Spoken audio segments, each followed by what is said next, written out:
तो नमस्कार दोस्तों, और स्टडी विज्ञान प्रकाश में आप सभी का बहुत बहुत स्वागत है। देखिए, जितना अपने बस में हो उस कर्म को पूरा करने के बाद मन की शांति के लिए शेष को भगवान पर छोड़ देना चाहिए, क्योंकि उचित कर्म का उचित फल भी मिलता है, ये आपको भरोसा होना ही चाहिए। तो आज गुरु पूर्णिमा भी है और गुरु पूर्णिमा पर आप सभी को हार्दिक बधाई और शुभकामनाएं। आप लोग अपने उद्देश्य, अपने लक्ष्य में सफल हो, यही कामना करता हूँ, शुभकामनाएं प्रेषित करता हूँ। तो तारीख आज की 24 जुलाई है और दिन शनिवार का है। दैनिक रोजगार समाचार में आप सभी का फिर से बहुत बहुत स्वागत है।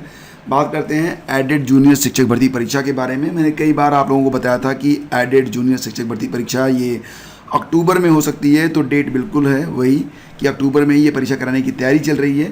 पहले ये जो एग्ज़ाम होने थे वो अप्रैल में होने थे, लेकिन वर्तमान में जो स्थितियाँ बदली, पंचायत चुनाव, फिर कोविड-19, उसके बाद जो कुछ भी हुआ, तो उसके बाद ये जो परीक्षा थी वो संभावित यही थी कि अक्टूबर नवंबर में ही हो पाएगी। फिलहाल ये परीक्षा अब अक्टूबर में होगी। यूपीटीटी कब होगी? तो इसका आंसर है यूपीटीटी अब दिसंबर के मध्य में होने की उम्मीद है। और इसके लिए परीक्षा नियामक प्राधिकारी उत्तर प्रदेश ने शासन को प्रस्ताव भी भेज दिया है। इसी माह आदेश जारी हो जाएंगे। एक कड़ी प्रतियोगिता के लिए आप लोग जो है बिल्कुल तैयार रहिए, क्योंकि जूनियर शिक्षक भर्ती में 3-4 लाख के आसपास आवेदन आए थे और इसमें पदों की संख्या बहुत कम है। 1504 पदों पर अगर 3 लाख भी आवेदन होते तब भी ये प्रतियोगिता कठिन मानी जाती।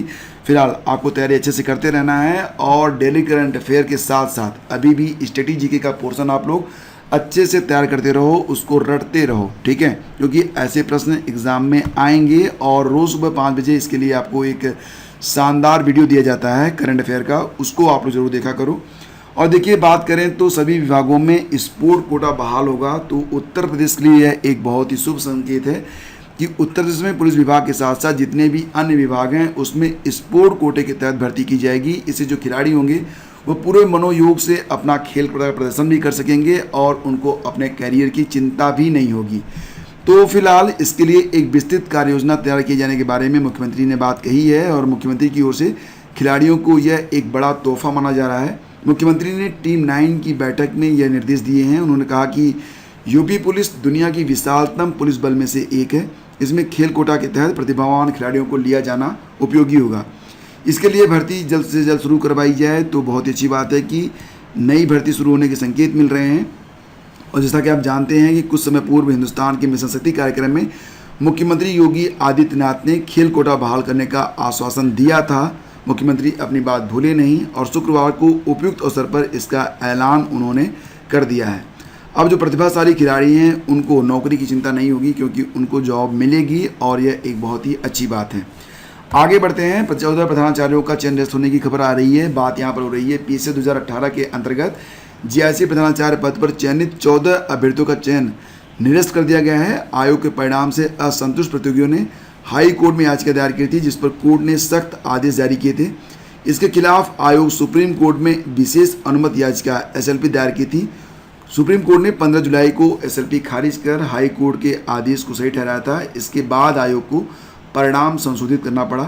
हालांकि हाई कोर्ट से सुप्रीम कोर्ट तक लड़ाई लड़ने वाले अभ्यर्थी इस संशोधन से भी संतुष्ट नहीं है। आयोग के सचिव जगदीश के अनुसार जीआईसी प्रधानाचार्य की 83 रिक्तियों का अंतिम चयन परिणाम 11 सितंबर 2020 को घोषित किया गया। औपबंधिक रूप से सफल घोषित अभ्यर्थियों के निर्धारित अनिवार्य अर्हता न रखने के संबंध में हाई कोर्ट में अशोक कुमार और 6 अन्य ने याचिका दायर की थी। फिलहाल जो अभ्यर्थी हैं वो संतुष्ट नहीं हैं, क्योंकि हाई कोर्ट के निर्णय के अनुपालन में औपबंधिक रूप से सफल 33 में से 14 ऐसे अभ्यर्थियों का चयन परिणाम निरस्त किया गया है, जिन्होंने साक्षात्कार तिथि को निर्धारित आरोप पर वांछित अनुभव प्रमाण पत्र प्रस्तुत नहीं किया था।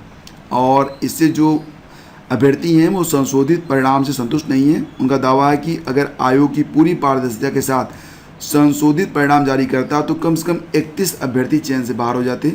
अभ्यर्थी एक बार फिर से कोर्ट जाने की तैयारी कर रहे हैं। मुख्य रूप से यहाँ पर जो मामला है वो ये है कि अनुभव प्रमाण पत्र जो थे वो उस प्रारूप पर नहीं थे जो प्रारूप आयोग ने जारी किया था।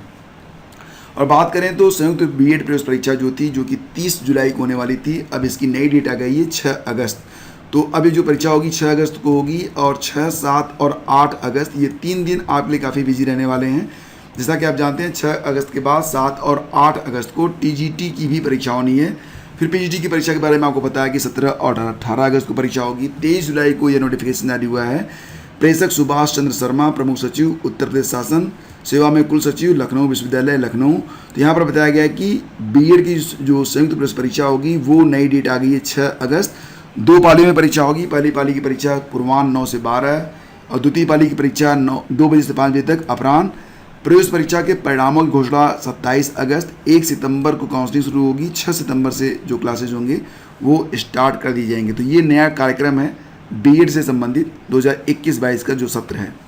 और दोस्तों एनआईओएस का जो 10वीं और 12वीं का परिणाम है वो जारी कर दिया गया है। तो जो अभ्यर्थी इस परीक्षा में बैठे थे वो अपना रिजल्ट फिलहाल देख सकते हैं। लिंक मैं दे दूंगा वीडियो के डिस्क्रिप्शन में, वहाँ पर जाकर भी आप देख सकते हैं। 10वीं में 1,07,745 और 12वीं में 1,34,466 छात्र जो हैं वो पास आउट हुए हैं। और अब परीक्षाओं का दौर शुरू हो गया है। आपको तैयारी बेसिकली बहुत ही गंभीरता से करनी है क्योंकि समय अब बहुत कम बचा हुआ है। रेलवे में एनटीपीसी के विभिन्न पदों पर भर्ती के लिए स्थगित 7वें चरण की जो परीक्षा है वो भी चल रही है। यह 31 जुलाई तक चलेगी। हालांकि अभी इस बार जो परीक्षा हुई है अब तक का जो स्कोर रहा है एनटीपीसी में वो 40% का ही रहा है। 40% लोग ही परीक्षा में बैठे हैं। इसके बाद यूपीपीएससी, यूपी ट्रिपल एससी और यूपी टीजीटी पीजीटी वगैरह जो भी परीक्षाएँ हैं वो होने वाली हैं और आपको अब अच्छे से तैयारी करनी होगी। आपको पता है कि टीजीटी और पीजीटी के लिए जो परीक्षा होनी है ये 7-8 अगस्त और 17-18 अगस्त को करवाई जाएगी। तो आपको अब तैयारी अच्छे से करनी है। पीईटी की परीक्षा भी 20 अगस्त को होने जा रही है। तो अगस्त का महीना काफ़ी जो है बिजी होगा आप लोगों के लिए। अब हर काम को छोड़िए और अपनी तैयारी सिर्फ और सिर्फ करिए। अपनी स्टडी पर ज़्यादातर आप फोकस रखिए, ज़्यादा बेहतर होगा। और बात करें तो कुछ मौसम के बारे में जान लेते हैं। देखो 2 दिन के बाद यूपी में फिर से ज़ोरदार बारिश का अलर्ट है। तो गरज चमक के साथ बौछारें हैं तो कहीं हल्की से सामान्य बारिश का भी अनुमान है। तो फिलहाल अभी देखते हैं कि अभी मैं देख रहा हूँ कि पिछले कुछ दिनों से जो मौसम विभाग है उसके अनुमान भी गलत हो रहे हैं। मुंबई में तो हालात आप देख ही रहे हैं, वहाँ पर जल प्रलय की स्थिति आ गई है, बहुत सारे लोग मारे गए हैं और वहाँ पर रेड अलर्ट जारी किया गया है बारिश से संबंधित। तो यूपी में भी अब कहीं सामान्य बारिश तो कहीं गरज चमक के साथ बौछारें पड़ेंगी। तो 26 और 27 जुलाई के बारे में बात कर रहे हैं। तो 26 और 27 जुलाई को आपका अमेजन प्राइम सेल भी है। अगर कुछ खरीदना चाहते हो तो खरीद लेना। लिंक मैं दे दूंगा वीडियो के डिस्क्रिप्शन में। और फ्रेंड्स यूपी सरकार ने किया बड़ी संविदा शिक्षक भर्ती का ऐलान। तो उत्तर प्रदेश में संस्कृत भाषा के उत्थान के लिए योगी सरकार ने बड़ी शिक्षक भर्ती का ऐलान किया है। राज्य सरकार ने संस्कृत विद्यालयों में शिक्षकों की कमी को दूर करने के लिए बड़ी संख्या में संस्कृत शिक्षकों की भर्ती की घोषणा की है। प्रदेश में संस्कृत विद्यालयों में अभी भाषा के शिक्षकों के कई पद खाली हैं। इन पदों पर जल्द भर्ती की जाएगी जिसमें संस्कृत भाषा की पढ़ाई को बढ़ावा दिया जाना सुनिश्चित किया गया है। शिक्षकों की भर्ती मानदेय पर होगी। इसका अर्थ ये होगा कि शैक्षिक सत्र 2021-22 और 22-23 ग्रीष्मावकाश की अवधि को छोड़कर के लिए ये भर्ती होगी। यह चयन पूर्णकालिक परमानेंट नहीं होगा। जानकारी जो मिल रही है उसके मुताबिक मध्यमा स्तर के शिक्षण कार्य के लिए 12,000 रुपये प्रतिमाह मानदेय और उत्तर मध्यमा के लिए 15,000 रुपये प्रतिमाह मानदेय दिया जाएगा। तो इसके बाद ये जो भर्ती की प्रक्रिया होगी जब स्टार्ट होगी तो उसके बारे में हम पूरी सूचना आपको देंगे। फिलहाल फ्रेंड्स आपको बता दें कि डेली करंट अफेयर का जो वीडियो होता है रोज़ सुबह 5 बजे, ये आपके लिए बहुत ही रामबाण वीडियो होता है। इसको आप लोग बिल्कुल भी मिस मत किया करो। ये पूरे दिन उपलब्ध रहता है। पूरे दिन क्या हमेशा के लिए उपलब्ध रहता है, जब चाहो आप देख सकते हो। लेकिन सुबह देख लोगे तो आपको जो समय होगा वो बचेगा। और इसके बाद एक रिवीजन की क्लास भी आपको मिलती है शाम को 6 बजे। तो इसी के साथ क्लास का शेड्यूल और पीडीएफ के लिए आप हमारे टेलीग्राम चैनल को ज्वाइन कर लीजिए, स्टडी विद ज्ञान प्रकाश। तो दोस्तों आज की वीडियो में बस इतना ही और बस आज ये सेशन समाप्त करते हैं। शीघ्र मिलेंगे आपसे एक नए वीडियो में। आज्ञा दीजिए। नमस्कार, जय हिंद।